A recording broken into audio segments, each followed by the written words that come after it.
Assalamualaikum warahmatullahi wabarakatuh. Perkenankan, saya Widianti, salah satu mahasiswa Pasca Sarjana semester 2. Pada kesempatan kali ini, saya akan mempresentasikan mengenai aplikasi metode etnografi.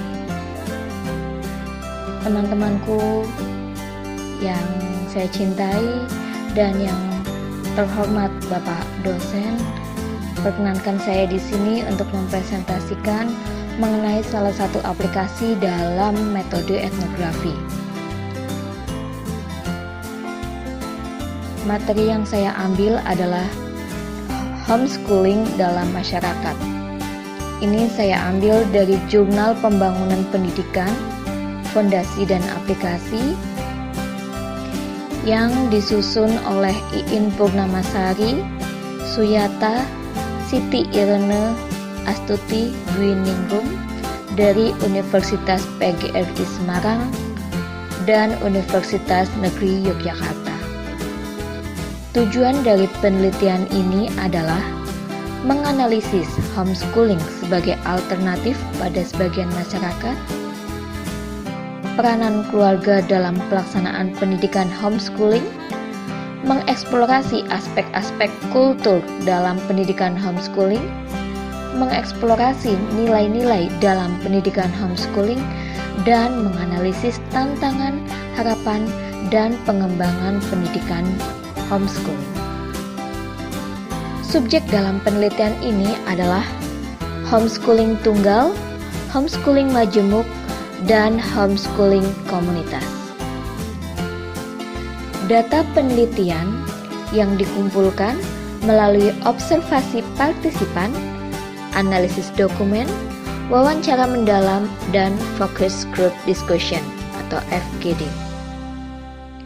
Penelitian etnografis dilaksanakan dengan mengikuti tahapan dan proses penelitian kualitatif yang bersifat induktif.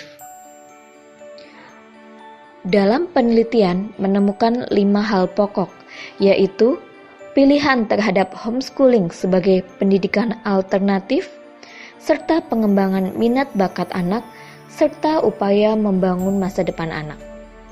Yang kedua, peran keluarga pada homeschooling tunggal dominan, majemuk diberdayakan, dan komunitas sebagai pendekatan, di mana masing-masing terpengaruh oleh penanaman nilai-nilai dalam budaya keluarga.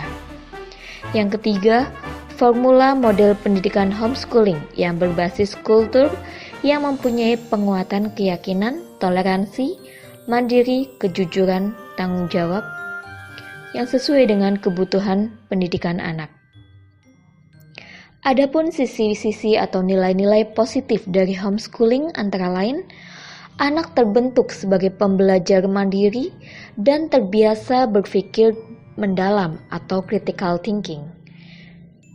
Peran orang tua atau keluarga sebagai pengelola pendidikan dan proses belajar, pola pembelajaran customized, penanaman nilai sosial budaya terbangun dari interaksi antara anak-anak dengan orang tua dan para homeschooler dalam komunitas belajar, serta terdapat tantangan, harapan, dan kemungkinan pengembangan pendidikan homeschooling dalam masyarakat. Berdasarkan data penelitian dan pengembangan LBTI atau Lembaga Baca Tulis Indonesia pada tahun 2009 menunjukkan bahwa di Indonesia terdapat sekitar 1.400 orang melakukan pendidikan homeschooling. Meskipun masih relatif kecil dibandingkan dengan siswa sekolah. Hal ini sejalan dengan hasil penelusuran Google Trends pada tahun 2013 yang menyatakan bahwa Indonesia menduduki peringkat atas dalam pencarian kata kunci homeschooling dalam kategori region, di atas Australia, Amerika Serikat, dan Inggris. Sedangkan untuk kategori kota, Surabaya menduduki peringkat teratas. Berikutnya Jakarta, dan urutan yang ketiga adalah Sydney. Dengan demikian, dapat diketahui bahwa perkembangan homeschooling di Indonesia cukup pesat, meskipun tidak terlepas dari berbagai persoalan dan tantangan. Homeschooling mengalami perkembangan pesat karena didukung oleh banyak faktor. Di antaranya adalah perkembangan teknologi informasi yang luar biasa. Mulai dari eksplorasi materi pembelajaran berkualitas seperti literatur, jurnal, dan buku, serta membangun forum-forum diskusi ilmiah, sampai konsultasi atau diskusi dengan para pakar dunia yang dapat dilakukan dengan mudah tanpa mengalami sekat-sekat karena setiap individu dapat melakukannya sendiri.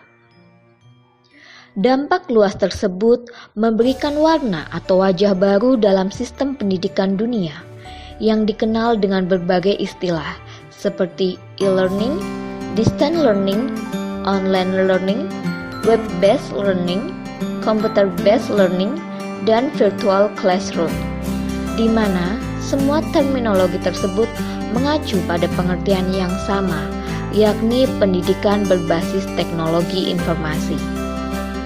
Berdasarkan penelitian, keluarga pelaksana homeschooling kebanyakan adalah pengguna komputer aktif dan mendorong kisaran kegiatan yang berhubungan dengan komputer secara luas bersama anak-anak dengan memanfaatkan jaringan tersebut. Sebagaimana di Jogja, pelaku homeschooling juga merupakan pengguna komputer aktif. Hal ini dibuktikan dengan adanya berbagai jaringan komunitas online seperti Yogyakarta Homeschooling Berbagi, Anak Pelangi Free Book, Koper Mandiri, Facebook, dan sebagainya yang menjadi wadah sharing informasi dan pengetahuan.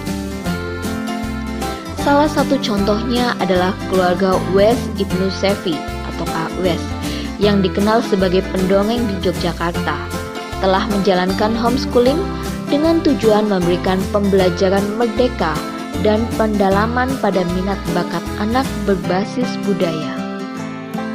Sebagaimana terjadi pada Nur Hadi, dalam keluarga ini sejak usia 8 tahun telah menghasilkan karya puisi, skenario film, foto, hingga film dokumenter, meluncurkan buku, serta menggelar pameran foto. Kasus pada kejadian yang dialami Lutfi umur 12 tahun di salah satu SMP Yayasan Islam di Yogyakarta yang merasa tidak nyaman dan tertekan karena sering mendapat ancaman serta pukulan dari teman-teman sekelasnya, pengalaman dikeroyok teman-teman, dan ini membuat dia trauma sehingga orang tuanya memilih menjalankan homeschooling. Pada penelitian homeschooling melalui studi etnografi pendidikan, ditemukan beberapa identifikasi masalah yang dapat dijadikan sebagai teori awal dan bekal dalam melaksanakan tahapan penelitian selanjutnya. Tahap selanjutnya adalah mencari pola-pola generalisasi teori dari tema atau kategori. Dalam pelaksanaan homeschooling tunggal, yang dijadikan sebagai kata kunci adalah orang tua atau praktisi memiliki pemahaman terhadap hakikat pendidikan, orang tua memiliki latar belakang pendidikan yang tinggi, keluarga memiliki kekhasan yang dijadikan dasar budaya belajar anak, serta tujuan pendidikan adalah membangun masa depan berdasarkan minat dan bakat anak. Dalam homeschooling majemuk, kata kuncinya adalah menjadi wadah sharing pengalaman dan pengetahuan antar homeschooler tunggal, menjadi wadah sosialisasi bagi para homeschooler tunggal untuk menemukan teman bermain, menjadi wadah pemecahan masalah yang dihadapi oleh homeschooler. Sedangkan homeschooling komunitas, kata kuncinya adalah memiliki pemahaman terhadap hak pendidikan anak yang sistematis sebagaimana berlaku dalam sistem sekolah, mengacu pada kurikulum nasional atau internasional sebagai dasar proses pembelajaran, memiliki pemahaman kelembagaan karena mengadopsi sistem sekolah, mengikuti standar pendidikan formal yang meliputi standar kelulusan, mampu mewadahi homeschooling tunggal dan majemuk, melayani pendidikan ABK, mewadahi anak-anak termarginalkan dari sekolah, serta fleksibilitas penyaluran minat dan bakat pada pencapaian prestasi dalam segala jenjang.